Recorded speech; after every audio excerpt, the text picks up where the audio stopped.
Bom dia a todos. Estamos dando início a mais um dia do nosso ciclo de palestras do quarto encontro de Direito Público de Mato Grosso. Hoje a gente tem a alegria de receber um nosso colega de casa, o Dr. Caio Albuquerque, que é recém-possado, mas já está praticamente dominando aqui a representação da Procuradoria nos eventos jurídicos. Obrigado, Caio, pela sua presença.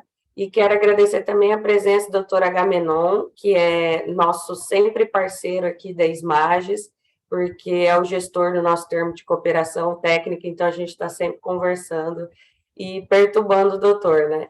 E para melhor apresentar o Caio, eu vou passar a palavra ao doutor Agamenon Alcântara Moreno Júnior, que é juiz de Direito pelo Tribunal de Justiça de Mato Grosso, mestrando em Direito pela UERJ, especialista em Direito Administrativo pela PUC de Minas, especialista em Direito Público pela Faculdade Damásio e formador da Escola de Formação e Aperfeiçoamento de Magistrados em FAM.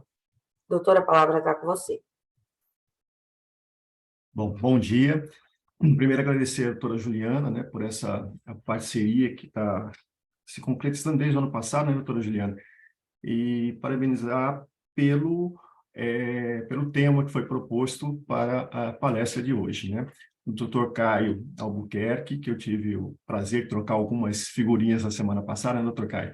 Ele é mestre em Direito e Desenvolvimento Sustentável, pós-graduado em Direito Notarial e Registral, procurador do Estado de Mato Grosso, autor de artigos jurídicos e do livro Impactos de Pandemia da Covid sobre a execução dos contratos administrativos, parâmetros para o equilíbrio contratual. Tenho certeza que esse evento será brilhantado pelo Dr. Caio e estamos ávidos, né, prontos para receber os conhecimentos do senhor Dr. Caio. Obrigado novamente e vamos à palestra, né?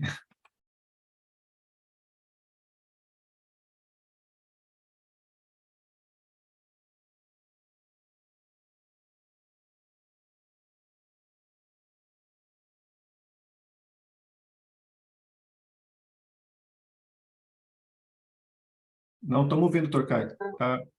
Não estamos conseguindo te ouvir, Caio. Pronto, agora foi. Tinha dado um travadinho aqui no computador. Bom dia, pessoal. Juliana, obrigado. Obrigado, doutor Agamenon, aí, pela apresentação. Obrigado também pela oportunidade aqui, Juliana, de estar aqui participando e representando a PG Mato Grosso, que é uma instituição maravilhosa e que, assim, me dá muito orgulho de estar participando. Realmente, faz pouco tempo que eu estou aqui, mas eu estou maravilhado, tanto com a PGE, como com o estado de Mato Grosso, como com a cidade de Cuiabá, que é tudo maravilhoso. Antes eu era procurador, né, do município de João Pessoa, sou de lá, e vim para cá e estou muito feliz com isso. Obrigado pela oportunidade, principalmente pela oportunidade de conversar sobre um assunto que eu acho maravilhoso, maravilhoso mesmo. Conversei um pouco com o doutor Agamenon sobre isso, depois a gente vai trocar mais ideia também, porque esse assunto é algo que a gente vem falando, mas vem falando pouco. E eu acho que a gente precisa falar mais sobre ele, porque ele traz algumas soluções que são importantes para o que a gente tem de problema no direito, tá? E, assim, conversar sobre isso nesse congresso, com tantas pessoas de peso aqui, tantos nomes, assim, ídolos meus, inclusive, o professor Marcos Nóbrega é um ídolo meu e foi uma das pessoas que conseguiu me apresentar a análise econômica do direito, todo esse pensamento do consequencialismo. Porque eu fiz um mestrado lá na Paraíba com a minha orientadora, foi a professora Marconiette, que é uma professora maravilhosa e é muito amiga do professor Marcos Nóbrega. Então, foi ele que acabou me apresentando isso daí junto com ela, e foi quando eu realmente comecei a abrir os olhos para esse mundo totalmente diferente, que é a análise econômica do direito. Não diferente no sentido de que é uma coisa absurda, alienígena, nem nada disso. Só é diferente do que a gente vê na faculdade, porque na faculdade a gente até vê um pouco de economia, né? Acho que todo mundo aqui teve aquela primeira cadeira de economia, que é no primeiro período, e assim, eu mesmo fui para a final dessa cadeira, foi terrível. Eu não sabia nada, não aprendi quase nada. Se eu guardei alguma coisa, acho que foi só aquela ideia de lei da oferta e da procura. Acho que a maioria também só guardou isso daquele tempo. E depois a gente deixou passar e foi estudar o direito na faculdade como se fosse só o direito, que é só o que a gente estuda ali. E a gente esquece que o direito é uma matéria totalmente interdisciplinar e está inserida na sociedade de uma forma muito enraizada e mexe com tudo, acaba interferindo em tudo. Então, tem alguns conceitos ali da economia que são importantes, que a gente acaba deixando de lado, porque vê só nesse primeiro período da faculdade, e depois esquece, não sabe de nada e fica para lá, isso daí, tá? Então, eu vou compartilhar aqui alguns slides que vão ajudar nessa apresentação, porque nessa apresentação eu vou ter que apresentar alguns conceitos, justamente porque a gente não tem costume com esses conceitos. Então, a gente precisa estar aqui no mesmo ponto de conversa, partir do mesmo ponto de conversa para a gente entender o que está acontecendo. Se a gente não tiver pelo menos esses conceitos básicos, de forma alguma eu quero que pareça essa palestra, acho que a pior coisa do mundo é uma palestra que parece uma aula, né? Palestra tem que ser mais interessante do que uma aula. Mas eu vou ter que dar alguns conceitos básicos, eu vou tentar dar da forma mais tranquila possível e sem aprofundar em termos tão técnicos, mas só para a gente conseguir entender o que está acontecendo, porque a gente já esqueceu mesmo. Eu mesmo esqueci muita coisa, só vim aprender de novo quando eu, como eu falei, estava na minha pós-graduação, no Instituto Senso, que foi no mestrado. Então, eu vou começar aqui a nossa apresentação. E o legal de apresentar depois de Marcos Nóbrega, aqui o professor Marcos é o cara mais irreverente que eu conheço, né? Então, qualquer coisa que eu fizer aqui vai ser menos irreverente do que ele, vai ser mais formal. Eu gosto muito dele por causa disso, que ele é muito irreverente, muito informal com as coisas, e eu também sigo mais ou menos nessa linha, apesar de não ser tão engraçado quanto ele, né? O cara, pô, é muito divertido conversar com ele, mas não tem como ser igual. Então, a gente vai conversar hoje sobre análise econômica e consequencialismo, são duas coisas que são separadas, mas estão interligadas, e a aplicação disso ao direito público. Por que ao direito público, especificamente? Porque esses dois conceitos surgiram, na verdade, para uma aplicação mais para o direito privado.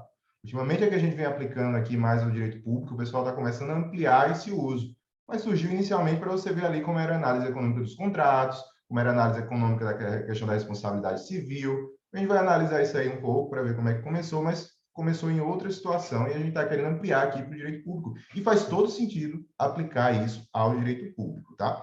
Primeira coisa que a gente tem que ver é fazer o questionamento, a mesma coisa que a gente vai fazer na faculdade, né? A gente vai analisar aquela pirâmide normativa. Todo mundo é apresentado a essa pirâmide de Kelsen. Todo mundo sabe disso, quais são lá, tá lá a Constituição, as leis, os decretos, tudo mais. A grande pergunta que a gente não faz é onde é que está essa pirâmide. A gente sempre vê a imagem da pirâmide lá e tem um fundo branco. Não tem nada naquele fundo da pirâmide. E aí meio que a gente esquece, justamente porque a gente só vê sociologia, economia, essas coisas no começo da faculdade, a gente esquece que o direito está inserido em tudo isso. Então, toda essa pirâmide normativa é um sistema que está dentro de outros sistemas maiores que estão interligados, eles estão se conectando o tempo todo, estão interferindo uns nos outros. A gente aprende como se fosse uma coisa isolada. O direito nunca foi uma coisa isolada.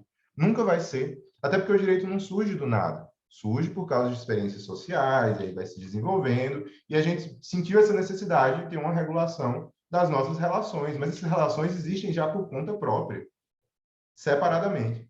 E aí a gente vai estudar na faculdade só, olha, a lei tal diz isso, a lei tal diz isso, tem o princípio tal, tem o princípio tal, vale mais isso, vale mais aquilo, vai ver algumas coisas de hermenêutica, como a gente faz uma interpretação, e já vou comentar essa questão da interpretação que a gente tem hoje em dia, quando a gente fizer um contraponto com o pós-positivismo na análise econômica, mas a gente vê como interpretar as coisas. Então, a gente sai sabendo o que precisa saber para a OAB, e só, né?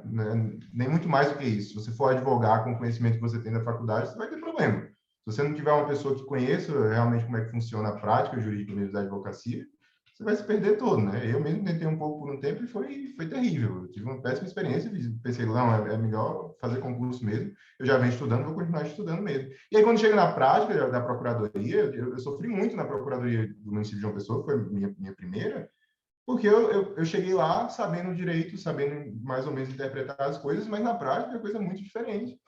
As normas são aplicadas de uma forma diferente. Tem norma que simplesmente não é aplicada. O pessoal não liga para a norma, deixa para lá. Ah, tem aquela lei que diz isso, mas não dá certo aplicar aqui, não funciona. Acontece esse tipo de coisa. E aí você vai chegar a se deparar com questões na prática mesmo, que a gente às vezes não sabe resolver, porque a gente está vendo só aquela coisa mais metafísica, mais etérea e tal, muito puxada da ideia de Kant, do que Kant tem do direito, uma ideia deontológica. E aí o contraponto a esse deontologia de Kant é o consequencialismo que a gente vai estudar aqui daqui a pouco. Mas o que eu queria era contextualizar isso, para a gente perceber que a gente estudou o direito de uma forma e, na prática, nem sempre a gente aplica dessa mesma forma que a gente estudou. Não é simplesmente a gente ver, então, tem a lei tal, diz isso, e a gente vai resolver a situação. O doutor Agamenon é juiz e deve se deparar isso o tempo todo na prática. É tanto que a gente fala, quando o juiz toma uma decisão, ele está criando uma norma. Por quê? Porque ele se deparou com ele estava com aquela norma geral e abstrata, viu que teve a subsunção ao fato, não, mas isso aqui se aplica mesmo, e na hora que ele aplica aquilo, ele está regulando uma situação e criando uma norma específica para aquela situação. Ele está criando uma norma também. Mas a gente não é criado, não é treinado na faculdade para criar normas dessa forma. A gente é criado de uma forma muito mais aberta, muito mais ampla e até meio abstrata mesmo. A gente tem alguns valores, vai dizer lá proporcionalidade, razoabilidade e tudo mais. Por exemplo, proporcionalidade. O professor Paulo Bonavides, que é nordestino, conterrâneo meu também, o cara é muito bom, super nome do direito, e importou uma ideia da proporcionalidade lá do direito germânico, e vem explicar para a gente, quando eu fui estudar isso para concurso, eu vi lá, não, proporcionalidade é uma coisa, aí você vai subdividir a proporcionalidade em alguns 3 subprincípios, né? Aí tem lá a adequação, a necessidade de utilidade e a proporcionalidade de sentido estrito.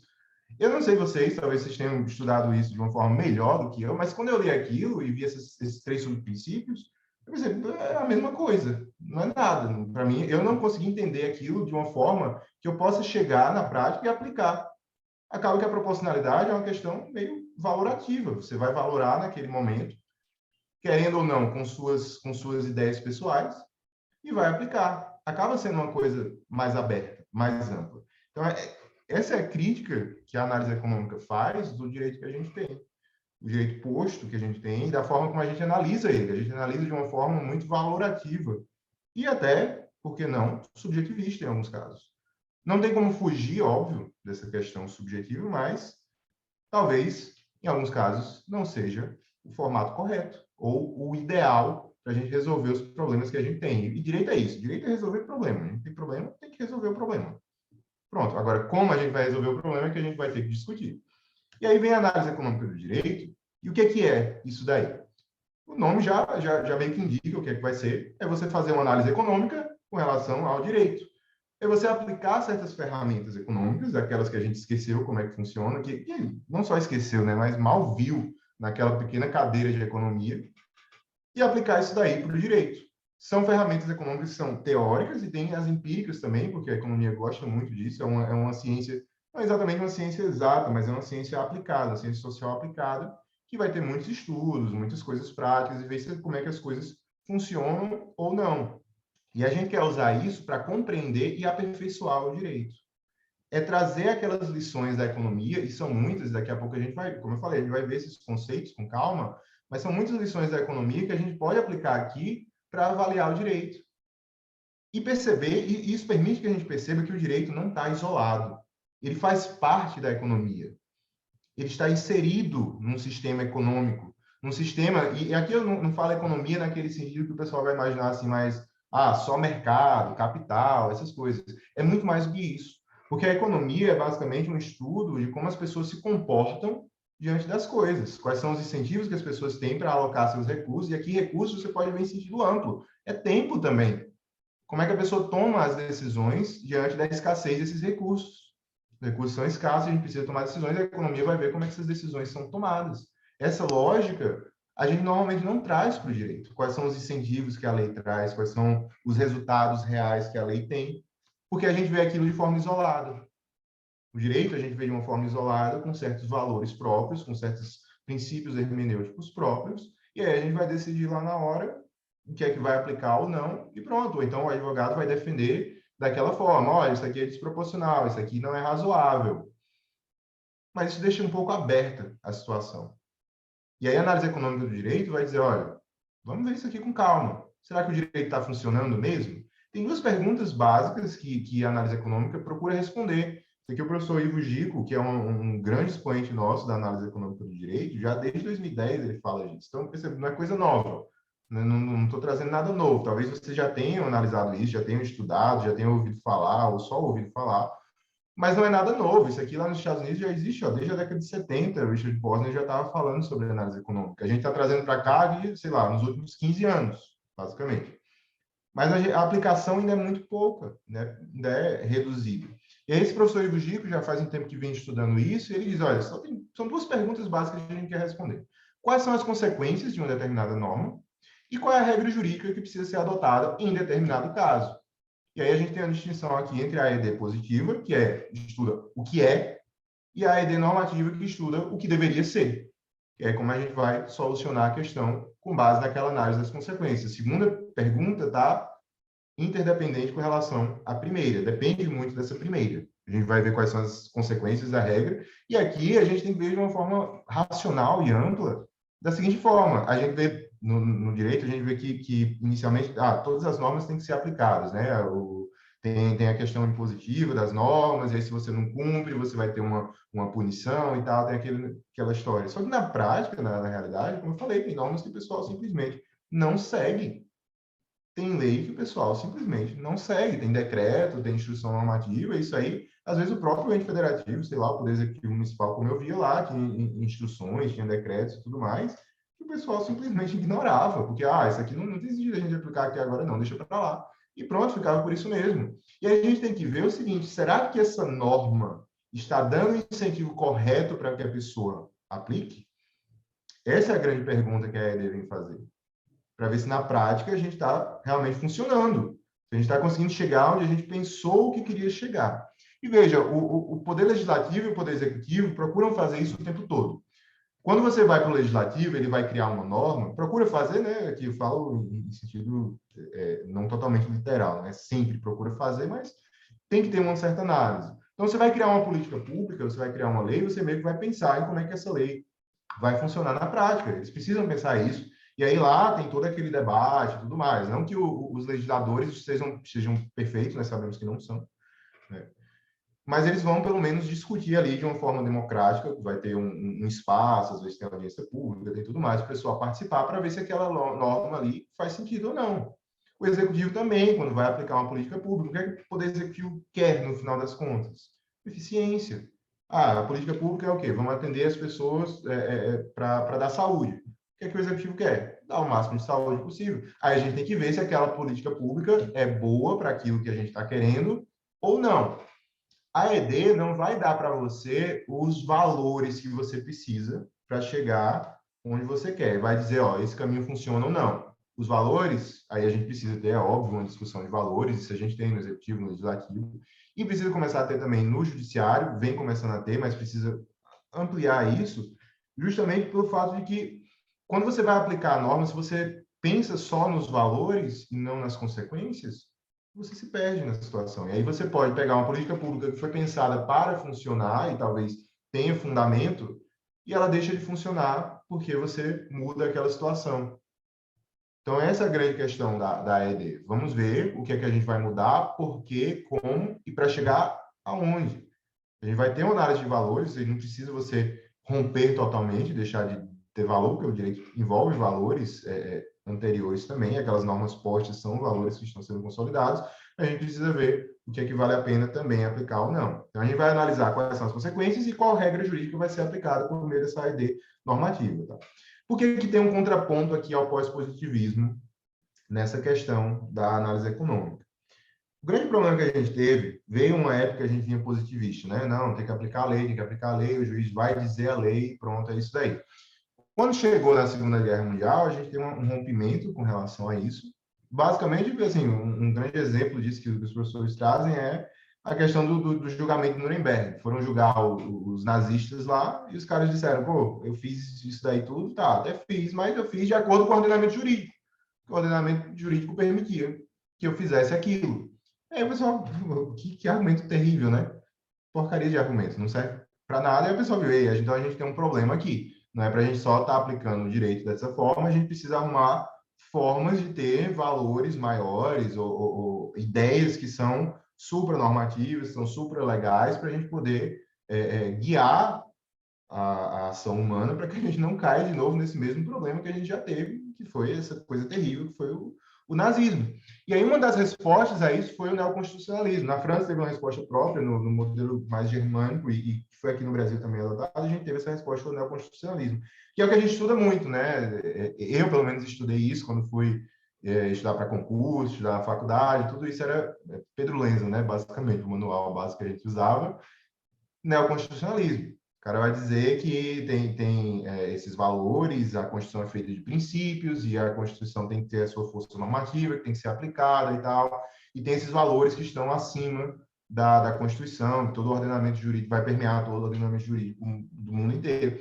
O que o neoconstitucionalismo faz é aproximar o direito da filosofia, de uma ideia maior, ética e moral, tudo mais, e que tem esses valores e que permeiam toda a nossa sociedade. Ela vai usar mais os princípios. Princípios jurídicos é o que mais são aplicados. Não sei se teve algum problema aqui na transmissão, eu desapareci aqui para mim. Acho que não, né?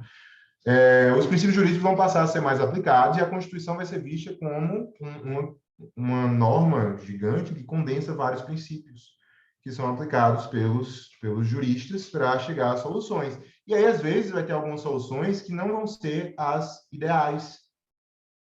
Está lá na lei, mas não é uma solução razoável, não é uma solução proporcional. Então, a gente vai aplicar esses valores, esses princípios, para dizer, ó, essa norma aqui não funciona, não deu certo, tira essa norma, por causa disso, disso e disso, com base nesses princípios. Isso aí é o que a gente normalmente vai ter.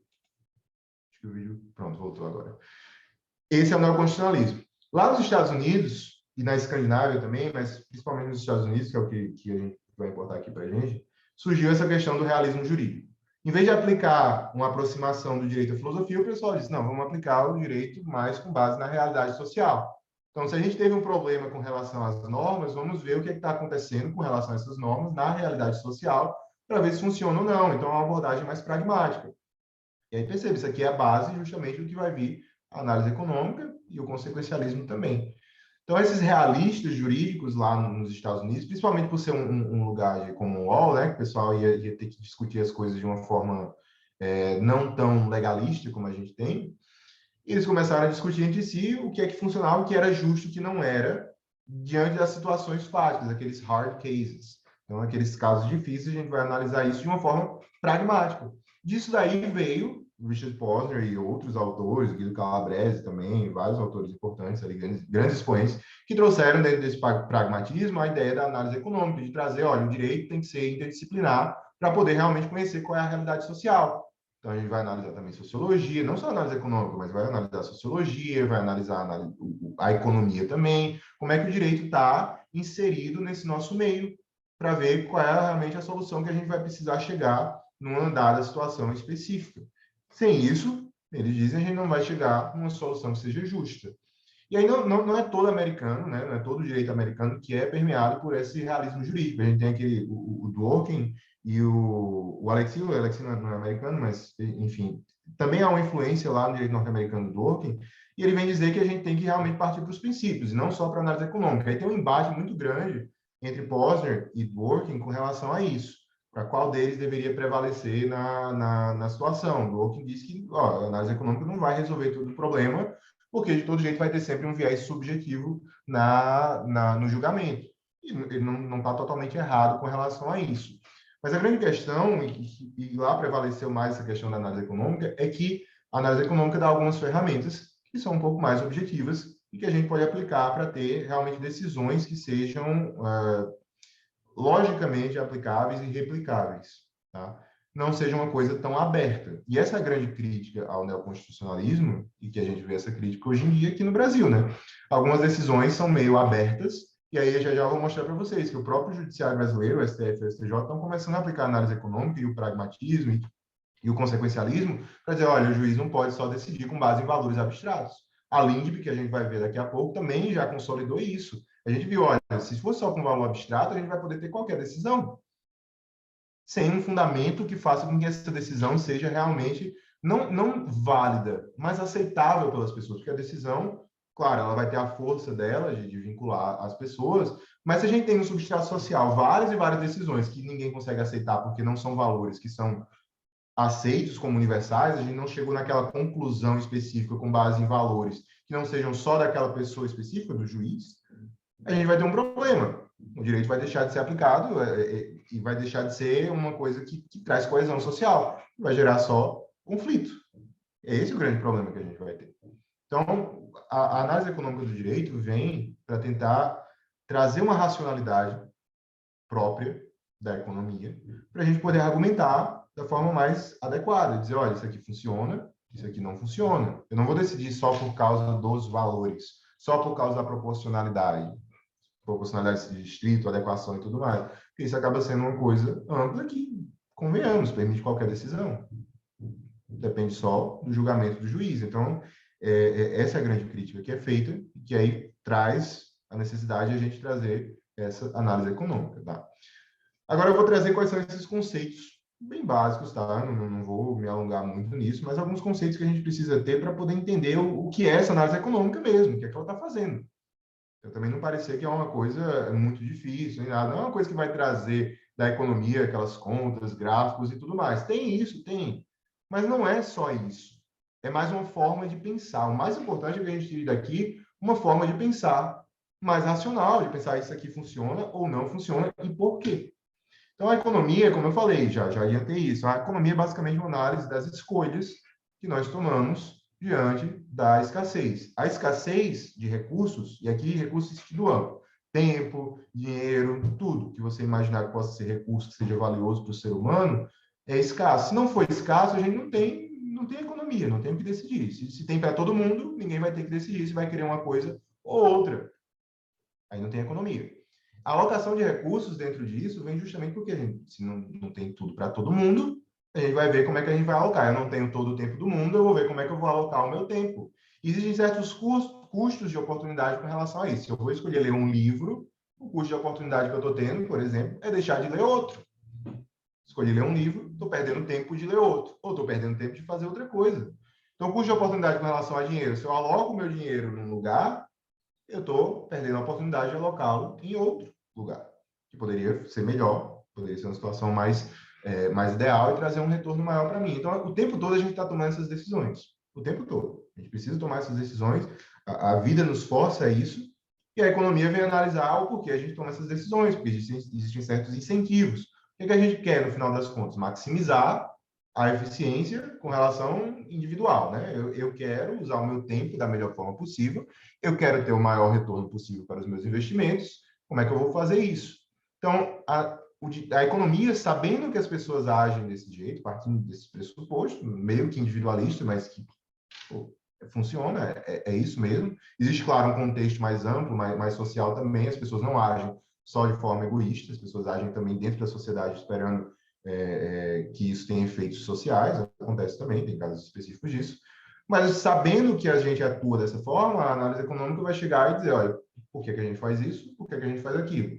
Se é ideal que se seja feito alguma coisa, como é que a gente vai incentivar as pessoas a fazer essas coisas?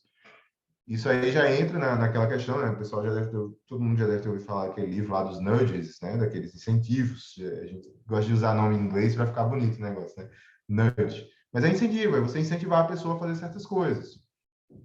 Você quer que ela faça isso? Tá. A análise econômica vai partir do pressuposto que a pessoa quer chegar num certo resultado, maximizar a eficiência da alocação dos recursos dela, e vamos ver como é que funciona da melhor forma, como é que você vai fazer a pessoa chegar naquele resultado, como é que você incentiva a pessoa. E o direito está justamente inserido nisso. O direito tem aqueles mandados que a gente tem que cumprir, e a gente vai fazer a pessoa cumprir ou não. Por que tem leis que as pessoas simplesmente não cumprem? Porque talvez ela não tenha dado o incentivo correto para ser cumprida. Um exemplo muito clássico disso é a questão do aumento de pena. Você chega a ter um crime que você considera terrível, tráfico de drogas, e você quer aumentar a pena desse crime porque não está funcionando o combate ao tráfico de drogas. Se você aumenta a pena, às vezes o resultado vai ser simplesmente tornar o tráfico mais lucrativo para o cara. Só isso. Para os maiores, vai ficar mais lucrativo. Tem estudos mostrando isso. Então, às vezes, você aumentar a pena não resolve a situação. Tem situações, lá nos Estados Unidos, tem alguns estudos com relação a isso, que você aumenta a pena. Eu vi um professor falando sobre isso, daquela coisa dos 3 strikes, basicamente, que cada reincidência vai piorando. A gente tem isso também, né? E aí, quando chega na última, na terceira reincidência, fica um negócio, assim, a pena fica bem maior. E o que acontece é que quando a pessoa vai ser presa por crime, sabendo que já está no terceiro ponto de reincidência, a resposta é muito mais violenta da polícia. O cara tira de volta porque sabe que vai ser preso, pode ser preso para a vida toda e não tem muito a perder. Ele vai atirar na polícia, morre um monte de gente por causa disso, para prender esses criminosos que já estão nessa situação mais avançada de reincidência. Então, isso é um problema que a gente tem que analisar. Como é que a lei vai cumprir ou não os objetivos aos quais ela se propõe. E não só a lei no sentido de como a gente vai fazer a lei, mas a lei no sentido de como a gente vai aplicá-la também. Quais são as decisões que a gente vai tomar em cada situação com relação à lei aplicável e à decisão final do que é que vai ser feito ali. Se vai gerar incentivos para as pessoas fazerem certas coisas ou não. Tá? Outro conceito importante é o das falhas de mercado. Mercado, a gente quer que o mercado funcione da forma perfeita. Existe a teoria que demonstra como seria um mercado funcionando perfeitamente, mas na prática a gente não tem um mercado perfeito. A gente tem certas falhas nesse mercado. Eu não vou falar dessas falhas especificamente agora. Quem viu a palestra do professor Marcos vai lembrar que ele citou alguns desses termos aqui, né? Assimetria informacional, seleção adversa, custo de transação, tal. Eu vou dar um exemplo prático daqui a pouco para vocês entenderem um pouco melhor como é que funciona isso, tá? E outro conceito é o da teoria dos jogos, que a gente também vai ver um pouco mais a fundo, porque envolve principalmente a questão da resolução dos conflitos de forma não judicial, de forma mais amigável. Mediação, conciliação, arbitragem, tudo mais envolve essa questão da teoria dos jogos e como é que a gente pode fazer as pessoas cooperarem para resolver as situações, tá? Vamos contextualizar aqui, então, o mercado para a gente entender como é que são as falhas de mercado. Digamos que, por exemplo, Dr. Agamenon está vendendo batatas. E eu chego lá em Dr. Agamenon, aqui não vamos imaginar o direito e tudo mais. Só chego lá, tá lá, a gente está na nossa vida normal, 3, 4 mil anos atrás, vou lá comprar batatas com o Dr. Agamenon. Dr. Agamenon, eu quero batatas para entregar amanhã e depois de amanhã. Você vai me fazer 2 entregas aí de batatas. Aí o Dr. Agamenon diz, está certo. Então, me pague uma parte, depois amanhã você me paga outra, depois, na segunda entrega, você me paga o resto. E aí eu chego, recebo as batatas, uma parte das batatas, pago uma parte, e depois sumo, dou no pé. Vou embora. Dei um calote no Dr. Agamenon, levei as batatas dele embora, não paguei tudo que deveria pagar. Ou às vezes a gente faz um acordo, sei lá, ele me dá um adiantamento, enrolei o Dr. Agamenon e fui embora com as batatas. Se isso acontece o tempo todo, ou com uma certa frequência, o que é que o Dr. Agamenon vai fazer para se proteger com relação a isso? Bem, a gente vai ver que tem um mercado que é inseguro para ele vai ter problemas, ele vai ter perdas. Ele vai, alguma hora, pensar, poxa, estou tendo perdas com as pessoas que estão me dando calote, vou ter que arrumar alguma forma de não levar esse calote, ou pelo menos suprir as perdas que eu estou tendo, porque senão eu vou falir. Não vai funcionar aqui o meu mercado de batatas. O que é que ele pode fazer? Ele pode, por exemplo, fazer um seguro, pode contratar uma segurança privada, pode arrumar alguém que venha lá quebrar minhas pernas depois, porque eu roubei dele, fazer a justiça por conta própria, pelas próprias mãos. Então, ele vai, no final das contas, qualquer que seja a solução para isso que ele escolha, ele vai incorrer nos chamados custos de transação. Certos custos que vão aumentar a transação e, no final das contas, vão ter que ser repassados para o consumidor, não tem o que fazer.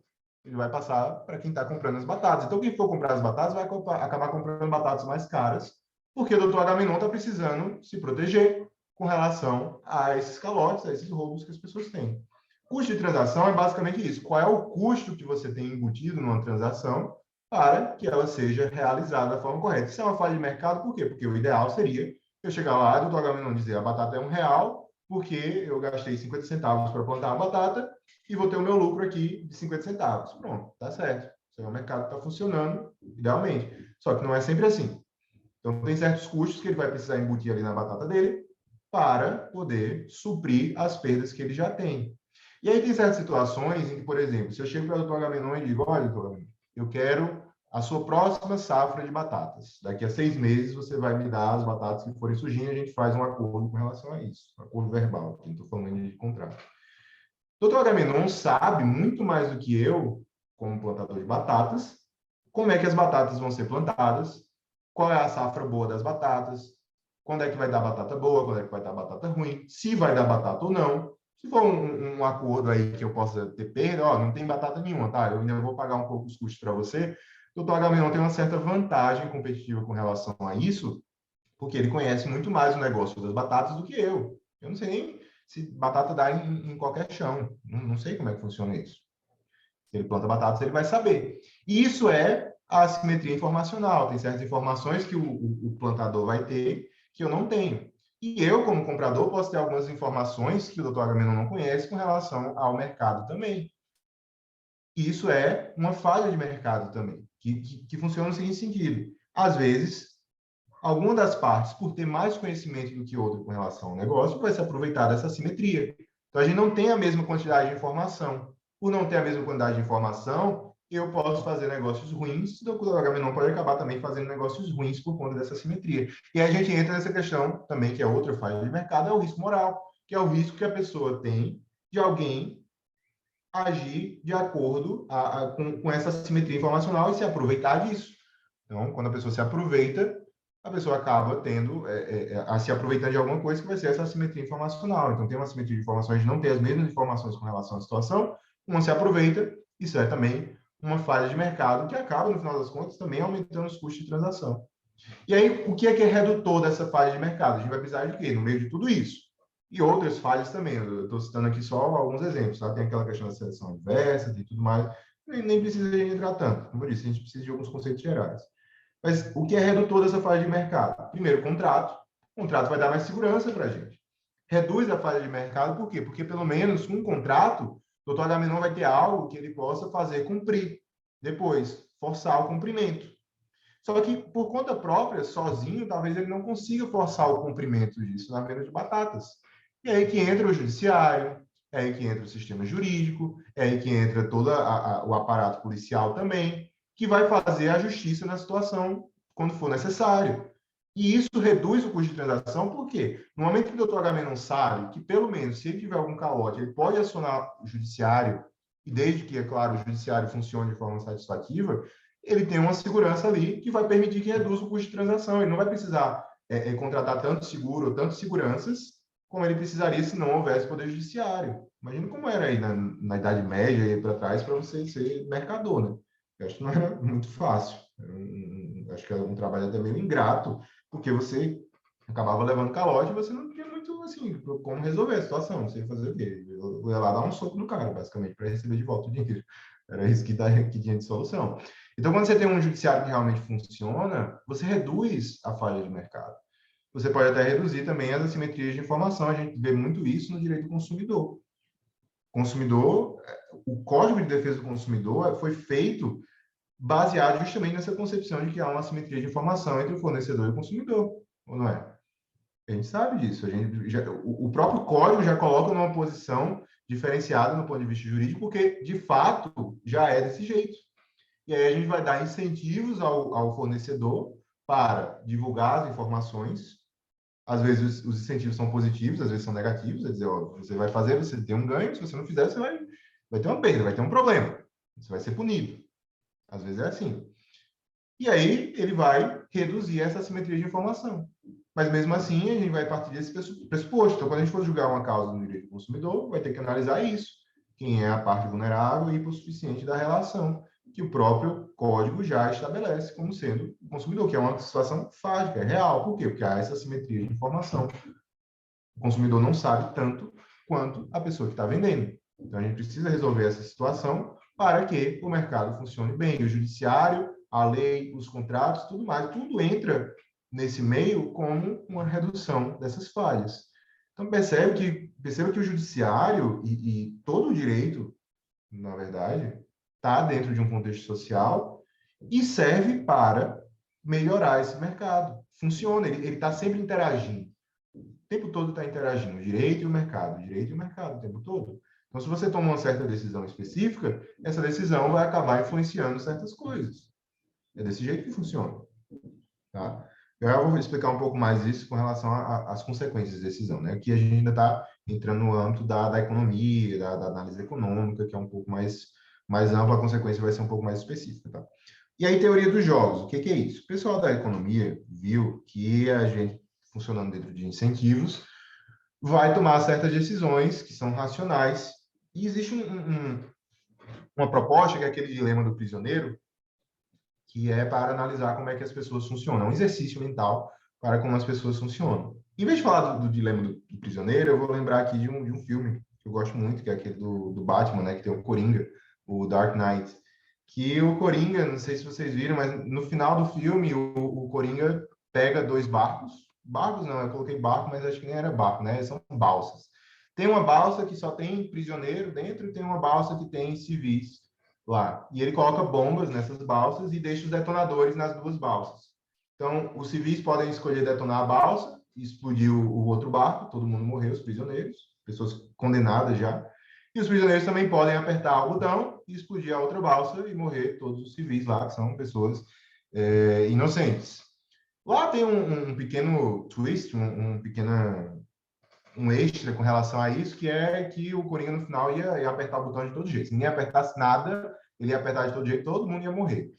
Tá? Mas aqui eu não vou levar em consideração isso. Leve em consideração só que tem esses dois barcos e cada barco pode escolher se vai apertar ou não o botão e o outro barco vai explodir. Tá? O que acontece? Se os barcos não cooperarem, aqui esse quadro é justamente para explicar isso é um quadro básico do Dilema do Prisioneiro. Se o barco A resolve não cooperar e o barco B também não coopera, ou seja, todo mundo aperta o botão e ao mesmo tempo, todo mundo morre. Explode tudo. Se o barco A resolve cooperar e diz não vou apertar o botão, e o barco B resolve apertar, o barco A perde tudo, morre todo mundo, explode. Se o barco A diz não, eu vou apertar o botão, e B diz eu não vou apertar o botão para a gente cooperar, o barco B explode, acabou. E aí, se todo mundo resolve cooperar, ninguém aperta o botão, maravilha, todos sobrevivem. Isso é o básico da teoria dos jogos, do dilema do prisioneiro. Assim, teoria dos jogos em sentido mais não, né? Dilema do prisioneiro é a questão de tem dois caras que estão presos, um não tem comunicação com o outro, e aí eles precisam decidir se um vai entregar o outro ou não, e se os dois não entregarem, a pena dos dois vai ser a menor possível. Se um entregar o outro, o cara vai sair livre, e o outro vai ter a maior pena possível, e vice-versa. E aí a gente precisa analisar isso no seguinte sentido: o que é que vai acontecer e quais são os incentivos para cada uma das partes que não tem comunicação? E aqui perceba, isso acontece de forma ampla em todo o mercado. Todo mundo está tomando decisões o tempo todo que vão afetar outras pessoas e pode afetar de forma positiva e pode afetar de forma negativa. Então, como é que a gente vai tomar essas decisões? E é óbvio que todo mundo que vê isso percebe que o ideal é que todo mundo coopere.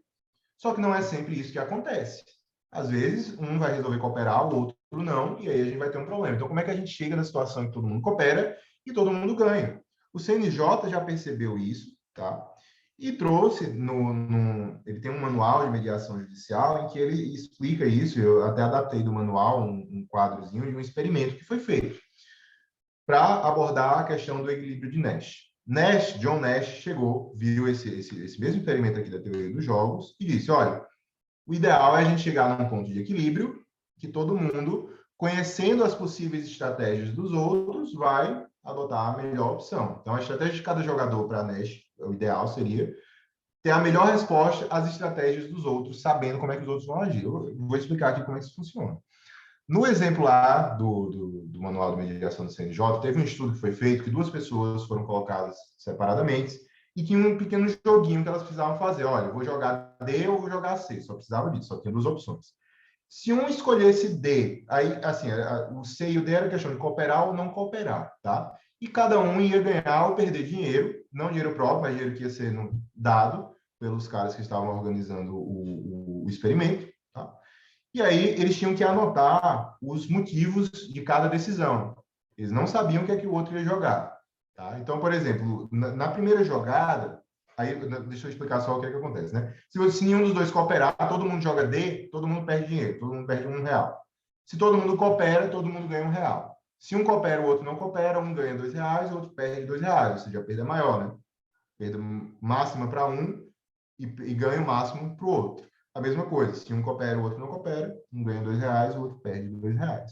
E aí cada um ia jogando e anotando o porquê tinha tomado cada decisão. Aí na primeira jogada aconteceu de o jogador A pensar, ó, eles anotaram isso, tá tudo lá anotado, né?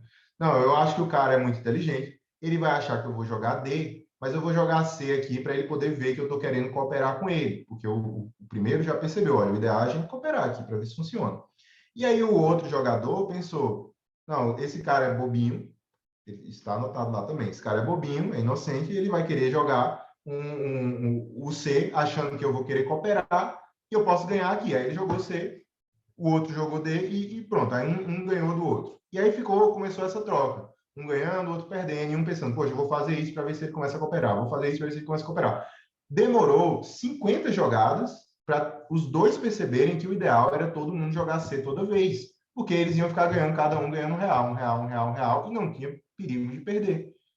E aí, no final, foi que eles perceberam isso, que realmente era melhor jogar C, porque ele vai jogar C. Aí o outro jogou D uma vez, e eles, não, eu tenho que manter o C, para que ele perceba que eu estou disposto a jogar C toda vez, para que ele comece a jogar C comigo.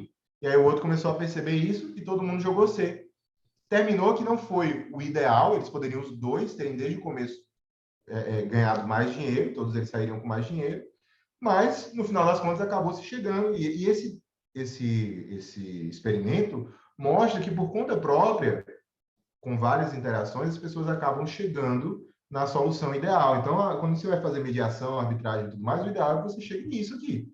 Você faça as pessoas cooperarem, e aí é que entra a necessidade desses conceitos econômicos, né? Você tem que ver, entender como é que isso funciona para fazer as pessoas cooperarem e chegarem na melhor solução possível, que é todo mundo cooperar, que aí todo mundo sai ganhando. Mesmo que um não tenha o maior ganho possível, pelo menos vai fazer com que o outro não tenha a maior perda possível. Nos tribunais superiores, esses conceitos, aí aqui a gente já viu todos os conceitos básicos que eu queria que a gente visse com relação à análise econômica. Nos tribunais superiores, a FGV fez alguns estudos e o Dr. Guilherme Caon também fez um livro em que ele fez alguns estudos sobre como a ED vem sendo aplicada nos tribunais superiores. Todos esses conceitos que eu falei vêm sendo utilizados como base para as decisões, mas veja que ainda não é tanto assim, tá? As decisões do STJ com menção à análise econômica, desde 2008 veio meio que subindo um pouquinho, subiu aí 2018 para 16, 2019 para 15, 2020 para 27. Das decisões do STJ, isso ainda é muito pouco, né? Quantas decisões do STJ tem por ano? Sei lá, muitas, né? Nem sei quantas são, não faço a menor ideia, mas com certeza são muitas. E teve voto no STJ também, com fundamentação econômica. Quem mais usa isso, de 91 a 2019, é o ministro Luiz Fux. Luiz Fux é um grande defensor da análise econômica e do consequencialismo também, mas veja que ele ainda está meio que isolado. De todas as decisões do STJ, do STF de 91 a 2019, só isso aí que foi de aplicação. Você vê que isso não é algo novo, eu falei, surgiu desde da época do pós-guerra, e em 70 isso foi muito desenvolvido, chegou aqui no Brasil há mais de 15 anos, e a gente ainda não está aplicando. E eu mostrei para vocês que, e aí eu espero que vocês tenham percebido isso, que com base nesses conceitos, a gente consegue colocar o direito no lugar certo dele, que é integrado ao mercado, integrado a toda a sociedade. E perceber que certas situações não merecem uma solução simplesmente valorativa, só dizer, ó, o valor tal prevalece. Tá, tudo bem, prevalece, mas e aí? Como é que funciona na prática? Será que isso funciona mesmo? Grande exemplo disso é aquela questão do imposto sobre grandes fortunas. Todo mundo fala, não, tá lá na Constituição, a gente tem que regulamentar esse imposto. Por que ninguém regulamentou até hoje? O argumento é muito simples, a gente sabe ver qual é a consequência disso. Vai começar a taxar as grandes fortunas, o pessoal que tem dinheiro de verdade vai evadir o capital vai embora daqui do Brasil. Porque os caras têm conhecimento, os caras têm capacidade de pagar, então se chegar num ponto que, tá taxando e é mais barato para mim trazer os advogados e tudo mais e levar esse dinheiro para fora para pagar menos imposto, eu vou fazer isso. Por que eu não vou fazer isso? É aí que dá a lógica econômica, você perceber que as pessoas agem dessa forma racional, ou minimamente racional. Então, é uma questão muito lógica, que a gente até percebe por conta própria, mas a gente não aplica tanto quando a gente está aplicando direito, e precisa.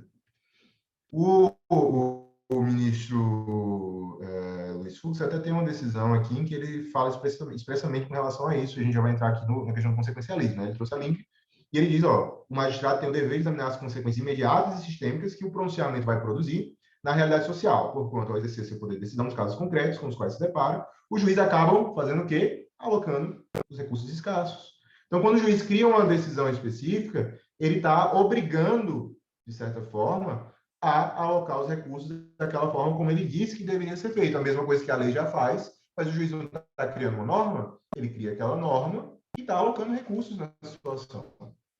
Será que ele está fazendo isso da melhor forma possível ou não? A única forma de saber isso é analisando todo o contexto, ou até onde for possível analisar. Isso aqui eu não falo só para juiz da magistratura, não.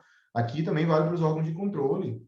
E não só para isso, também para nós advogados públicos e privados, nós temos que ter essa ideia. Quando a gente está analisando licitações, por exemplo, para dar pareceres, quando a gente vai fazer petições, levar para o judiciário essas questões, cabe a nós levantar esses argumentos. trazer os estudos específicos, trazer esses conceitos também, para que o juiz possa ter o substrato para poder analisar a situação e realmente saber quais são as consequências. A gente tem que trazer isso. Se a gente não trouxer, vai ficar essa coisa. Só o judiciário vai decidir assim por conta própria? Não dá. A gente precisa também levar isso, difundir isso da melhor forma possível. Então, da análise econômica do direito, vocês podem perceber que a análise econômica pensa o tempo todo em quê? Consequências, consequências, consequências. Como é que vai alocar o recurso? Então, é consequencialista. Existe a questão da ética consequencialista, tá? Que é uma coisa ainda mais ampla, mas a própria análise econômica do direito tem essa relação aí do consequencialismo, que é estudar consequências, mais especificamente do que simplesmente usar a análise econômica, é você estudar consequências. Então, é uma decorrência muito natural da aplicação dessas ferramentas econômicas.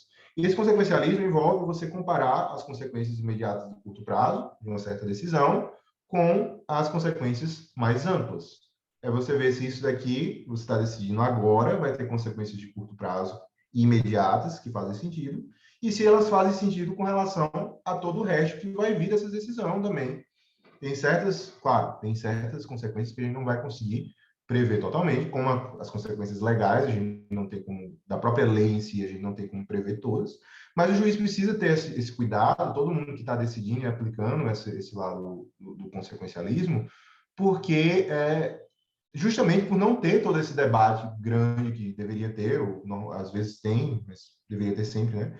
No legislativo e, de certa forma, no executivo. Então, tem que tomar cuidado com relação a isso, para a gente conseguir, no caso concreto, puxar quais são essas consequências. O Dr. Gabriel, com certeza, quando for abordar o lado dele, vai poder explicar um pouco mais isso e até as dificuldades que os juízes têm com relação a analisar as consequências, porque a gente está dizendo, olha, vamos analisar as consequências? Vamos, tá? Todo mundo, eu espero que todo mundo esteja concordando que a gente precisa analisar as consequências e trazer pelo menos um pouco aqui da análise econômica.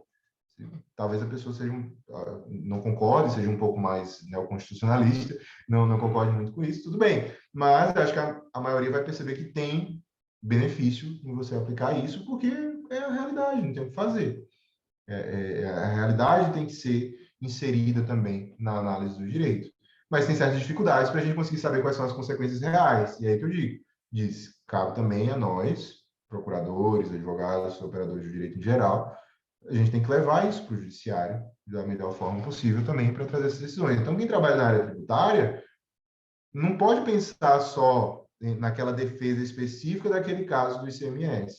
Tem que pensar também, e poder levar depois para o juiz isso, que uma decisão de inconstitucionalidade específica naquele caso pode trazer tais e tais resultados para todos os outros casos. Quando você abre um precedente, você já está influenciando o mercado.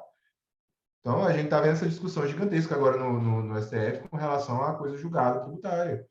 Então, o STF tem que tomar mais cuidado do que é que ele está fazendo ali e interferir. O ministro Barroso até deu uma entrevista muito interessante que ele meio que aplica essa lógica. Ele diz, olha, a gente tem que analisar qual é a justiça mesmo de uma decisão posterior com relação à coisa julgada. Então, se uma pessoa se beneficiou sozinha de ter essa coisa julgada e não pagar o tributo, depois o STF diz, olha, vai ter que pagar o tributo, a gente tem que ver se realmente é justo que todo mundo tenha ficado pagando nesse outro período e quando aquele cara específico se beneficiou de algo que não deveria ser correto.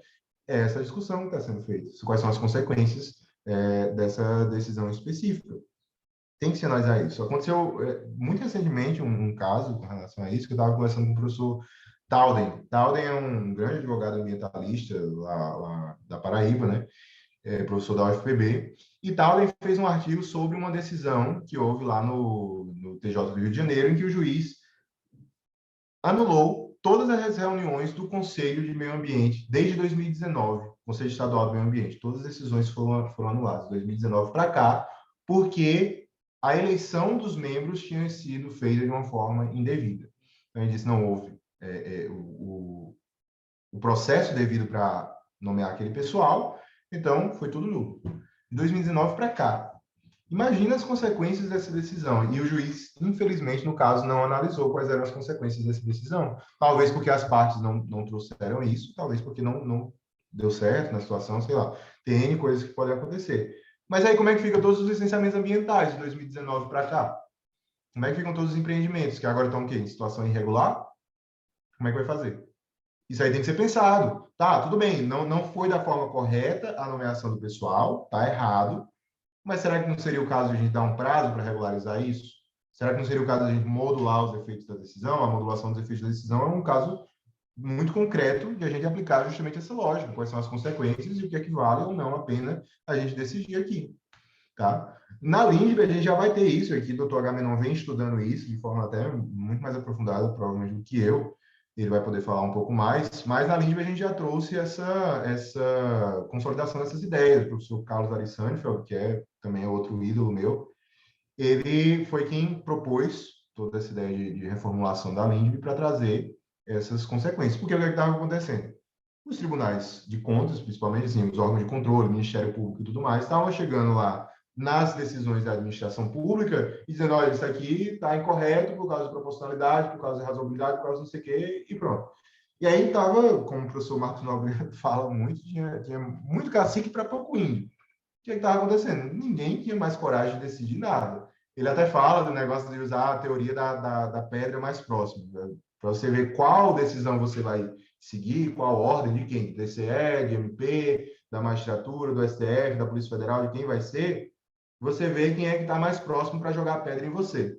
Quem estiver mais próximo, aí você, assim, se a Polícia Federal está lá longe, não vai jogar a pedra e acertar agora em você, então o TCE está mais perto, siga o TCE. Basicamente isso. A gente estava nessa situação, e a gente sabe que isso é verdade, isso acontece. E gera justamente um efeito que, e aí dá para a gente aplicar aqui, justamente um termo da análise econômica, a seleção adversa. Seleção adversa de gestores públicos. Só aí entrar para ser gestor público, isso aí quem vem em município menor sabe disso, só vai entrar ou o cara que é maluco, não tem noção do perigo que ele está correndo ali, se o cara realmente for uma pessoa, né, de boa índole, claro, ou então é uma pessoa já de má índole que não liga para ser responsabilizado, porque ele vai tentar roubar o máximo possível para depois ter o pé de meia dele lá e se resolver. Infelizmente, essa é a realidade, a gente está tendo esse tipo de seleção.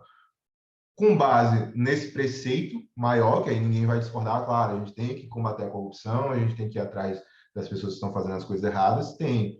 Mas calma, não é simplesmente a gente chegar e aplicar a lei do jeito como ela está. Quer ver um grande exemplo disso? Eu postei essa semana, eu fiz um artigo para o Jota sobre o Manifesto Ágil. O Manifesto Ágil é um manifesto de desenvolvedores de software que criaram essa metodologia para poder desenvolver o software da forma mais eficiente possível. E aí eu disse, olha, a gente tem que aplicar um manifesto ágil também para as contratações públicas e começar a pensar de uma forma diferente. E não é só fazer rápido, é fazer de uma forma melhor. E aí, quando eu postei isso, tem uma colega minha que ela trabalha na Justiça Federal de São Paulo. Ela disse, olha, cara, que interessante o que está acontecendo aqui. A gente fez um contrato por pregão, contratou o café pelo menor preço, só que, como a gente centraliza isso aqui na capital de São Paulo, às vezes a gente tem que levar o café para as outras sedes da Justiça Federal. Tem uma sede que fica a 500 quilômetros, e precisa 2 servidores, carro, combustível, pagar pedágio e diárias para os caras, para eles levarem esse café lá. E disse que o cara estimou, sabe quanto é que estava dando uma viagem dessas? R$ 5.000, para levar o café mais barato. Qual é a lógica disso? Como é que isso funciona? Como é que a gente está simplesmente aplicando? Tá, tem que ser o menor preço que a gente tem que contratar, tem, a gente tem que centralizar essas compras, mas calma, vamos ver como é que a gente vai aplicar essa lei para realmente ter um efeito que seja minimamente razoável. Aí, pronto, não é razoável isso, a gente dá para ver que não é. Mas por quê? Porque as consequências estão totalmente distorcidas daquilo que a lei, em tese, iria querer, que era escolher o menor preço e ter o menor gasto para a administração pública e o menor prejuízo, tá? Então, a LINDB, isso aí foi só para dar um exemplo, para ilustrar, mas a LINDB trouxe isso, que na esfera administrativa e judicial e de controladoria, a gente não pode decidir mais só com valores jurídicos abstratos. Tá? Não é só com os valores, não quer dizer que não possa decidir com esses valores, é que não pode decidir só com base nesses valores, sem que a gente analise as consequências práticas da decisão. E qualquer decisão que vá invalidar um ato ou contrato, também vai ter que indicar de modo expresso quais são as consequências jurídicas e administrativas daquela decisão. Então, a LINDB já trouxe isso. Não é que você vai precisar de uma análise de estudos econométricos e tudo mais para decidir, mas no mínimo, você vai ter que ver quais são as consequências e vai ter que falar sobre isso na decisão, tanto judicial, administrativa e de controladoria. E eu acho que não só isso, acho que a gente também que faz análise de pareceres, eu me coloco nisso porque eu faço essa análise de contratações públicas também, na Subprocuradoria de Aquisições e Contratos, a gente também tem que começar a aplicar essa mesma ideia. Como é que vai funcionar isso aqui? Se a gente diz, olha, isso aqui não dá certo, simplesmente não dá, E aí, como é que o cara fica? A gente tem que dizer, pelo menos, qual é o caminho que o cara precisa seguir para ter umas consequências corretas, né? Tem que analisar isso também. Não pode dizer, isso aqui é errado porque é errado. Porque eu sou formado em Direito e diz que é errado. Não dá, não funciona, né? E só para encerrar aqui, que eu sei que já estou passando um pouquinho do tempo, o consequencialismo também foi introduzido, e aí, puxando esse gancho, né, na nova lei de licitações. Aí virou uma obrigação no âmbito administrativo a gente analisar isso. Quando a gente vai agora tornar irregular um certo contrato, um procedimento administrativo, declarar que é uma irregularidade, a gente tem que, peraí, vamos pensar, calma, deu alguma coisa errada na licitação para uma obra, sei lá, tá no meio da construção do hospital, a gente percebe que deu alguma coisa errada na licitação, isso acontecia, tá? Ainda acontece. Viu que deu alguma coisa errada, para tudo, acaba o contrato, vamos contratar de novo, e a obra fica lá. O que vai acontecer com aquela obra? Vai se perder, vai mudar as normas técnicas que precisam ser aplicadas para aquela obra e você vai perder dinheiro no final das contas. Tá? Dependendo do nível de qual foi, é claro, aquela irregularidade, você vai ter que analisar aquilo ali se faz sentido ou não você anular. E é isso que a lei trouxe. Esse artigo 147 da nova legislações explica, ó, primeiro você vai ter que ver se dá para sanear, podendo sanear, e aí tem que ver toda aquela doutrina administrativa do saneamento dos atos administrativos, né, para você resolver. Não podendo sanear, se não for o caso, esse é o primeiro caso, primeiro sanear. Depois é que você vai decidir se você vai suspender a execução ou até declarar a nulidade do ato. Só que você vai ter que analisar certas coisas. Tem aqui, ó, com avaliação, entre outros, os seguintes aspectos. Aí traz uma lista gigantesca de coisas que a gente vai ter que analisar. Isso aqui não é nenhuma uma lista exaustiva, mas só para ver o quanto a gente tem que analisar no caso específico, impacto econômico e financeiro, risco social, ambiental e segurança, motivação social e ambiental do contrato, custos, aí tem que começar a analisar custo de oportunidade, custo de transação, tem até aqui, ó, no inciso 11, custo de oportunidade do capital, durante o período de paralisação. O capital está paralisado, mas poderia estar alocado em algum outro lugar, isso é um custo que também tem que ser analisado, tá? Custo para a realização de nova licitação, tudo isso tem que ser visto, porque a administração pública não pode simplesmente atuar com base naqueles postulados só da legalidade estrita, porque também a gente parte do princípio e tem que partir de que o legislador é falho. Tudo bem, não quer dizer que a gente vai aplicar as coisas de qualquer forma, da forma como achar correta, com base nos valores que a gente achar corretos. Mas a gente vai ter que analisar certas consequências para ver se aquilo ali faz sentido ou não. Se faz sentido a gente validar o ato e aí ter um custo social muito maior, ou não. Isso aí precisa ser analisado. Então, essa lógica estão começando a colocar essa lógica no nosso sistema normativo, e aí a gente precisa começar a aplicar essa lógica também, justamente para a gente ter melhores decisões. Isso vem porque o pessoal estava insatisfeito com as decisões como estavam sendo tomadas. Tá? E aqui eu não estou me colocando no ponto de, como procurador, diferente do juiz. Não, as decisões dos procuradores também, a gente tem que trazer isso. A gente tem que, na petição, trazer isso, a gente tem que, no nosso parecer, também analisar isso. Também o juiz, também o controlador, também todos os órgãos administrativos. Então, as decisões têm que ser baseadas em certas evidências mínimas para que a gente tenha decisões que são realmente justas. Tá? Então, eu vou encerrar por aqui, para deixar o doutor Agamenon agora fazer as perguntas dele e debater também. E pegar leve também, né, doutor Agamenon? Por favor, vamos com calma. Vou ficar à vontade aí para falar agora.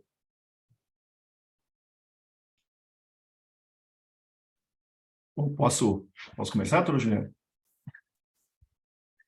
Bom, primeiro, como eu disse logo na abertura, né, eu tenho que, novamente, parabenizar a Promate por trazer um tema tão relevante, né? O Dr. Caio, ele fez essa menção logo quando começou, e não é algo ao vento, não. Nós temos, sim, todos nós, né, que aprofundar o estudo relacionado às consequências econômicas, sociais, né, que foi abordado também pelo Dr. Caio, porque é algo que veio, e muito bem colocado, a palestra do Dr. Caio, doutor Juliano, eu estava anotando aqui, eu falei, meu Deus do céu, em tanto conteúdo, e tanto conteúdo que a partir desse conteúdo dá uma outra palestra, entendeu? Então, assim, são várias colocações importantes, né? E que vão e podem redundar um aprofundamento muito interessante. Eu tenho conversado com o Dr. Caio semana passada, e falei para ele que eu ia abordar um aspecto mais específico, né, na hora do debate.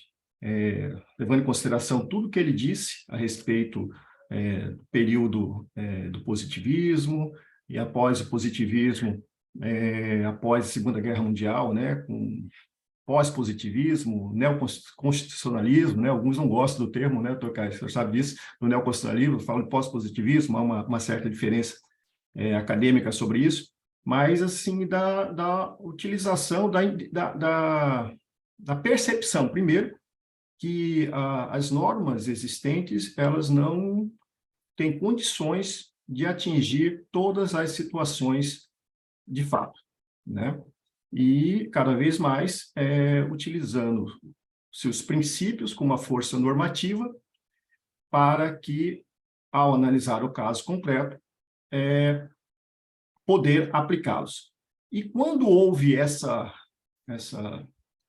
demanda nesse sentido, né, os questionamentos que vieram, e o professor Carlos Ari, que foi um dos idealizadores, ele que encaminhou o projeto para o Senado, que foi abraçado da Lei 3.655, de 2018, na LINDB, né, a modificação da LINDB, ele trazia, à época, trouxe vários estudos empíricos, né, onde se chegava à conclusão que, o que o doutor Caio mencionou ali, do medo, né, tem até aquele livro Direito Administrativo do Medo, né, trazendo apagão das canetas, né, do medo do administrador, que ele, num momento em que se identificava um hipercontrole dos controladores, das próprias decisões do Poder Judiciário em cima de valores jurídicos abstratos, né, conceitos abstratos, e o professor Marçal, ele fala que conceitos abstratos seria o bem comum, né, o pessoal fala, em razão do bem comum, e pau,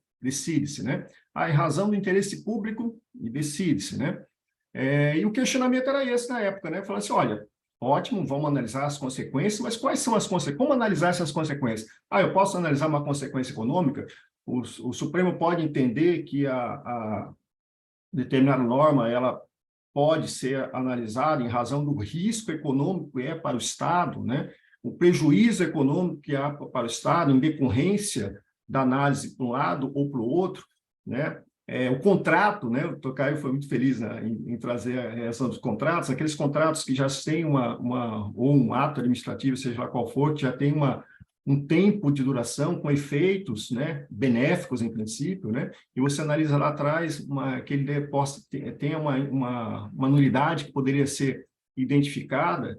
Então, essas consequências, elas passaram a ser e devem ser analisadas, né? Eu gosto muito daquele jurista McCormick, né? Que é o escocês, ele tem um estudo muito interessante sobre, trata a teoria da argumentação jurídica. Ele fala o seguinte, doutora Juliana, ele fala que toda decisão ela tem um caráter universal.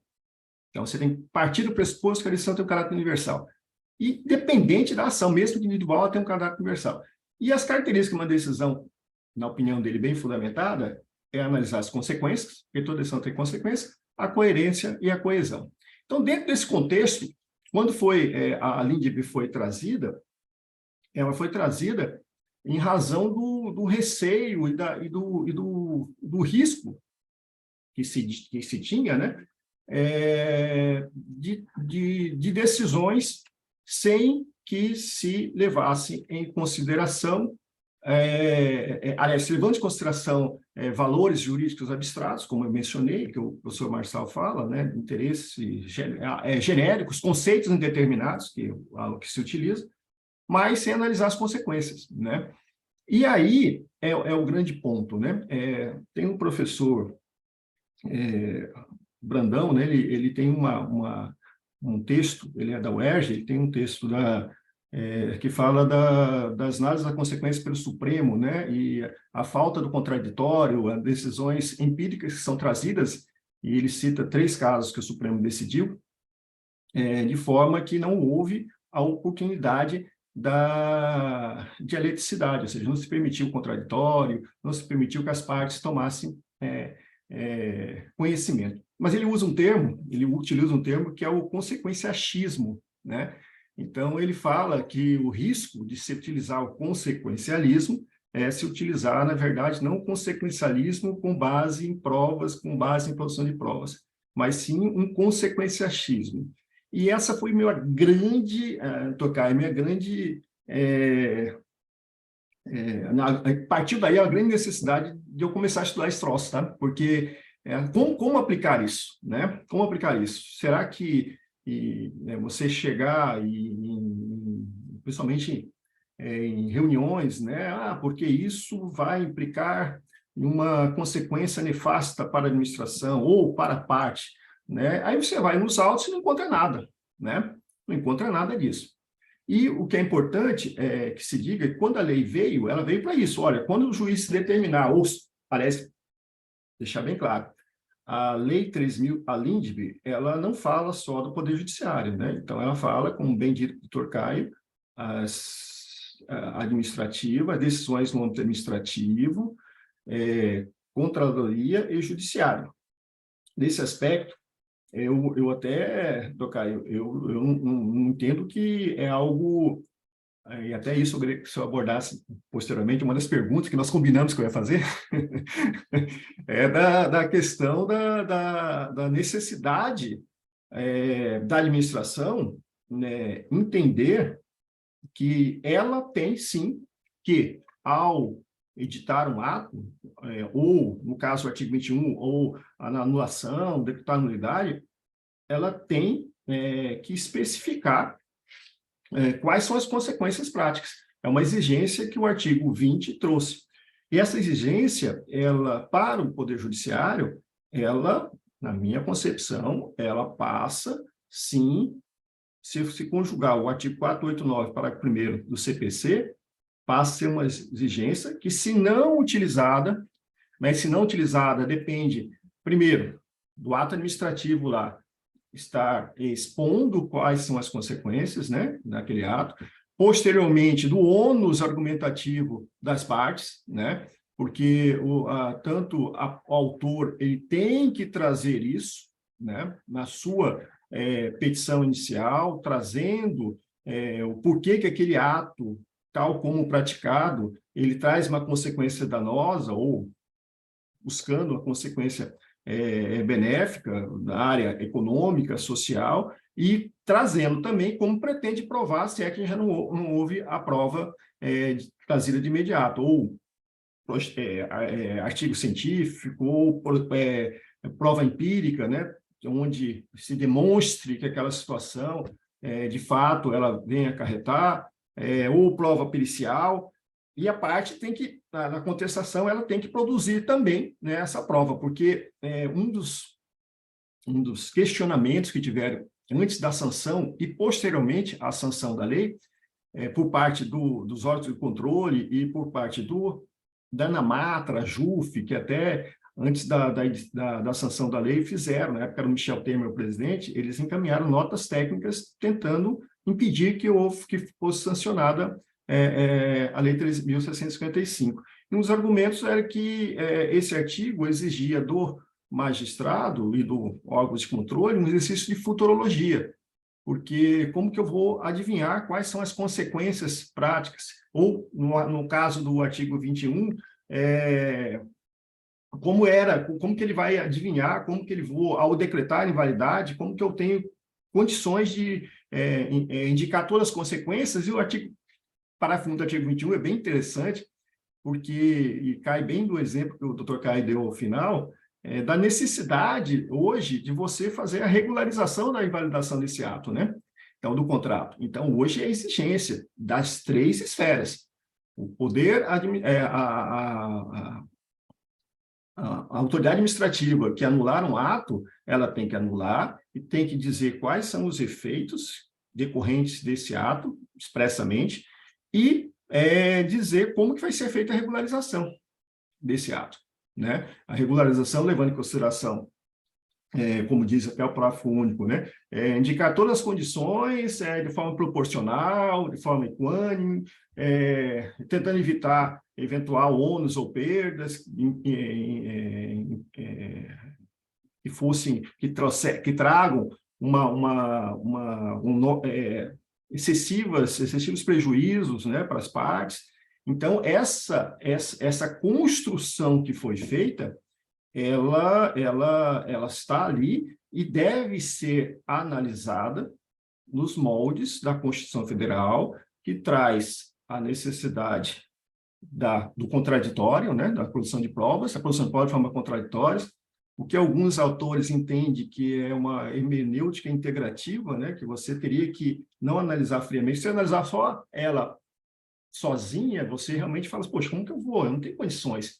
Então, essa análise, essa exigência de analisar as consequências, ela parte, mesmo do meu posicionamento, né, do meu entendimento, ela parte da necessidade de que isso esteja produzido nos autos. Porque se não tiver produzido nos autos, o que alguns denominam de consequencialismo brasileira, né? Tipo, olha, isso aqui é porque é. Né? Você desloca, doutor Caio, deslocaria a abstração, né? Eu deixo de falar, eu passo a exigir que você fale as consequências práticas quando eu falar interesse público, mas na hora que eu vou falar as consequências práticas, eu vou falar, de acordo com as consequências práticas, vai dar um prejuízo enorme para o Estado, ponto. Né? Sem identificar quais são as possíveis alternativas e de fato, o que poderia redundar. Então, como eu disse, nós temos assim, eu teria várias anotações, só uma coisa que eu anotei que eu acho que é importante, como que é a preocupação sobre a questão das análises de consequências econômicas, o doutor Caio já colocou sobre a licitação, mas no âmbito interno, né, nós temos o artigo 25 do Código de Ética da Magistratura, que foi editado pelo CNJ em 2008, ele traz, né, embora não seja uma norma, uma recomendação, né? Um código de ética que recomenda que o magistrado analise as consequências na sua decisão, dizendo que isso é uma obrigação ética do magistrado, né? E agora também, na época do ministro Luiz Fux, que é um entusiasta da matéria, né? O ministro Fux, ele vira e mexe, está trazendo simpósios para analisar a análise econômica do direito. Ele traz, houve a modificação, inclusive, do edital das matérias que devem constar no edital para concurso da magistratura, né, que a análise do pragmatismo, do consequencialismo, análise econômica do direito. Então, assim, só para todos nós entendermos, né, que não é algo, como disse o doutor Caio, não é de agora, né, ela já está há um certo tempo, com muito mais frequência utilizado no direito privado, de fato, né? No direito público, ele trouxe com a Lei 3.655 uma normatização, ele já era utilizado, mas está normatizado hoje, ou seja, as possibilidades das consequências, analisar no artigo 21 a consequência prática, ou seja, pós-decisão, faz parte da decisão você analisar as consequências práticas. No artigo 21, ele fala que você analisa o mérito do ato invalidado e depois você tem que apurar as consequências jurídicas e pior ou melhor, ele diz que você tem que regularizar depois ainda. Você tem que exige essa matéria. Mas, repito, tem que ter essa análise, deve ser feita nos termos da legislação hoje, tanto pela esfera administrativa, como a judicial, como a controladora. Eu tenho só duas observações, não sei qual que é o meu tempo ainda, mas assim, uma é sobre aquela decisão que o doutor Caio colocou, que é a PEC 8002 do Supremo, né? Ela trata especificamente de uma abordagem que o STJ fez no artigo 45 da Lei 8.213/91. Que é interessante esse caso, que o STJ tinha acabado de decidir em repetitivo. Ele decidiu em repetitivo e numa petição o Supremo suspendeu, né, por causa dos efeitos imediatos. Mas, assim, existe muita crítica sobre essa decisão do Supremo, não quanto ao mérito propriamente dito, mas que foi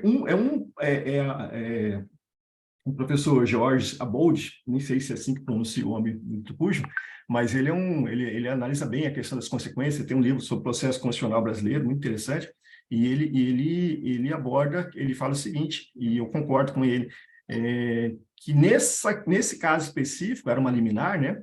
O Supremo, ele simplesmente fez aquilo que eu mencionei agora mesmo, Tocayo. Assim, ele citou, né? Ele citou até o Posner, né? Na ementa, né? Mas você vai ler a fundamentação, você lê a fundamentação, ele não traz, ele não aprofunda.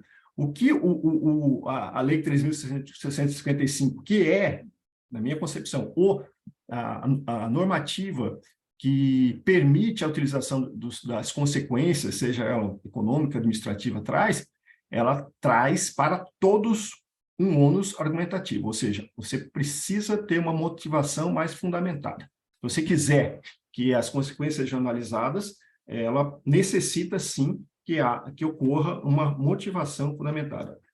Não é exercício de futurologia, não é algo mais impensado, mas sim, pelo menos é o que eu entendo, né? A necessidade de essa motivação.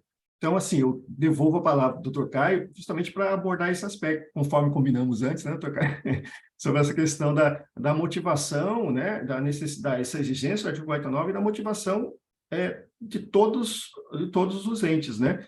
Porque, só uma observaçãozinha, todo mundo se falou muito na época do apagão das canetas, né, antes da Lei 3.655, falava-se o seguinte, que a decisão administrativa ela era como se fosse uma decisão considerada fraca, né? Porque ela sempre exigia que um órgão de controle validasse, né? Então, era basicamente isso que se entendia. Hoje, com a lei, porque eu estou falando isso, assim, bem reforçando, que a maioria dos doutrinadores que estudavam sobre isso falavam assim, olha, a exigência do órgão de controle, a exigência do Poder Judiciário de analisar os valores abstratos e, quando analisar, fazer o link com a consequência nisso. Mas eles esquecem, ou pelo menos não falam, e muitos, né, que a exigência é da autoridade administrativa também, né, que está na lei especificamente. Então, essa exigência, ela existe, e a partir desse momento, né, se a inexistência pode dar, inclusive, reflexos outros, né? Mas eu queria só, voltando, parabenizando o doutor Caio, e dizendo, doutora Juliana, que, como eu disse, é uma matéria tão interessante que dá pano para manga, e, assim, espero que possamos, né, em conjunto, trabalhar em outros momentos, né, e que essa matéria possa vir a ser abordada novamente. Obrigado. Muito bom, doutor Gabriel. Isso aí, realmente, eu acho que essa matéria toda dava um semestre, talvez mais de uma cadeira de direito, tá? Análise econômica 1 e 2, pelo menos, acho que deveria ter. Mas, assim, muito boa a sua colocação, principalmente com relação... Eu até esqueci de falar dessa questão do consequenciachismo. Isso é uma expressão maravilhosa. Sabe qual é o grande problema que eu acho que a gente tem? É o seguinte, eu acho que decorre muito daquele nosso complexo de vira-lata de brasileiro. A gente tem essa ideia de que tudo tem que estar lá na lei, bem certinho, para a gente poder fazer. Quer ver, o maior exemplo disso é o CPC chegar e dizer as partes precisam agir com boa fé e cooperar. Pelo amor de Deus, como não vai ser assim? Precisa de uma lei para dizer que você precisa agir com boa fé, que você precisa cooperar? Você está ficando doido? É óbvio que precisa. É meio, assim, só que a gente precisa de uma lei explicando. Aí não basta uma lei dizer, olha, você tem que analisar as consequências. Tem que ter uma lei também para dizer que tem que analisar as consequências e submeter isso ao contraditório. Pelo amor de Deus, para mim, isso é muito óbvio. O juiz não vai chegar e decidir, olha, as consequências são tais, e eu pensei nisso agora, na hora de decidir a sentença. Não é assim que funciona. Eu acho que esse ônus argumentativo, até meio que já adiantei isso, mas sim, cabe às partes, principalmente quando a gente está falando de uma situação de análise do direito público. Porque aí a administração, quando for lá se defender, vai ter que trazer quais são as consequências daquela decisão. Porque para a administração, não existe decisão isolada. Você vai decidir uma coisa, você vai decidir uma coisa para muitas pessoas. Talvez para um universo gigantesco. Um grande exemplo disso é a questão da judicialização da saúde. Você paga um tratamento ali específico para uma pessoa que está precisando, está naquele caso, mas você está tirando orçamento para outros tratamentos para outras pessoas. Se é o melhor a se fazer, não sei, mas a gente vai ter que analisar. E a administração tem que trazer isso. Tem um estudo que eu estava lendo, até posso passar depois se você tiver interesse, mas é um estudo de análise econômica, assim, bem feito mesmo, específico, e foi ver as decisões lá no Paraná, como é que estavam sendo com relação à judicialização da saúde. E percebeu-se que mais de 40%, ou sei lá, 50% das decisões estavam obrigando o Estado, aí, é claro, tem aquela questão da solidariedade, mas também o STF diz que tem que o juiz direcionar para o ente que tem a competência, né? E tem uma certa divisão lá entre os três níveis de entes federativos. Mas o Estado estava cumprindo decisões que a União deveria estar cumprindo, quase 50% dos casos. Então, é bastante coisa. Isso é culpa de quem? É do juiz? Não só. Cadê o Estado que não está argumentando isso lá? Ou talvez esteja e não está sendo analisado. Mas isso aí tem que ser visto de uma forma ampla mesmo. Olha, todas essas decisões estão gerando isso. Vamos juntar, vamos fazer, sei lá, um IRDR aí, alguma coisa, só de competência que for cabível para a gente poder analisar isso de uma forma mais ampla mesmo e ver quais são as consequências. Tem que trazer essas consequências para a situação. Mas se isso não é analisado entre as partes ali e submetido ao contraditório, realmente vai virar só achismo. A gente tem, claro, eu acho interessante que se tenha para casos maiores, questão de perícia e tudo mais, trazer os estudos, mas nem sempre o caso vai demandar isso. Para a questão do CAD lá, antitruste e tudo mais, ali tem que ter estudo mesmo, tem economista lá, que está lá fazendo os estudos e que vai dar a melhor solução. Mas em outras situações, realmente, a administração tem que trazer isso. Nós, procuradores, temos que acionar a administração para trazermos essas consequências também para nossas petições, para as nossas defesas. Porque senão, consequência mesmo, a gente invariavelmente vai ter que analisar um certo futurismo, futurologia. Não tem como não ter também isso. Porque você analisar todo um passado não quer dizer que o futuro vai ser exatamente igual àquele passado. Tem sempre.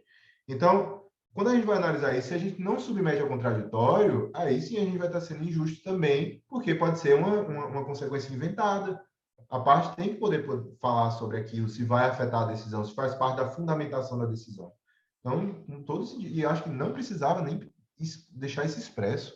Acho que a gente tem que saber que é uma lógica natural da situação. Agora, o que acontece? Está lá a questão do consequencialismo. Aí não tem um manual do consequencialismo e aí pronto, ninguém vai estudar. Tá onde? Tá em artigo científico. Você vai estudar artigo científico? Quase ninguém faz isso, né? A FGV tem uma série de artigos sensacional com relação a esses artigos da LISB, com o professor Eduardo Jordão e vários outros que analisam esses dispositivos novos. Mas quantas pessoas vão ler? Só a gente que tem a obrigação de ver para o mestrado, né, doutor Gabriel? Porque senão a gente também não passa nem nas cadeiras e não termina, não vai ter quem citar lá também na dissertação. Eu descobri por conta disso, tá? Eu confesso, eu descobri por conta do meu mestrado tudo isso. E aí, ei, isso aqui é legal. Aí fui estudar. E aí foi, inclusive, quando eu me apaixonei mesmo pelo direito, tá? Só um adendo aqui engraçado. Eu não queria fazer direito, eu queria ser cantor na época. E minha mãe disse, quando eu fiz 18 anos, olha, a partir de agora eu não tenho mais a obrigação de sustentar você, você só tem 3 opções. Ou você vai fazer direito, que foi o que ela fez, ela é magistrada, ou você faz direito, ou você vai para o exército, ou você faz medicina. Fora isso, não quero saber, vá embora daqui de casa. Aí o exército eu não queria, que ia dar muito trabalho, medicina eu ia ter que estudar muito para fazer direito. E eu não gostava do curso de direito, mas eu me apaixonei de verdade pelo direito justamente quando eu conheci essa análise econômica. Caramba, que legal! O direito tem realmente uma interseção, você só tá bem, Juliana, uma interseção com outras matérias. Então, isso aí a gente tem que analisar e realmente tem que ir atrás de estudar isso. A nossa obrigação é estudar isso mais a fundo e a gente precisa difundir também esse conhecimento para que a gente não precise da lei dizendo exatamente como a gente tem que fazer. Tem estudos explicando também como é que a gente deve fazer essas coisas, tá? Então, espero ter respondido mais ou menos aí, até devaguei um pouco, mas obrigado, doutor Agamenon, pela oportunidade de estar aqui, obrigado, Juliano, obrigado a todos os presentes, espero que a gente possa discutir muito isso. Quem quiser, pode chamar, pode mandar artigo, pode pedir artigo também, que eu tenho vários aqui, a gente vai discutir nessa situação para ampliar o uso dessa análise econômica aqui em Mato Grosso também. Obrigado, pessoal. Obrigada, Caio, agradeço muito a palestra. Ainda bem que sua mãe insistiu para você fazer direito, porque você tem talento para isso. Obrigada, Agamenon, mais uma vez pela sua presença, pela parceria com a nossa escola, por estar sempre disposto a nos ajudar, foi ótimo. E fiquem à vontade se vocês precisarem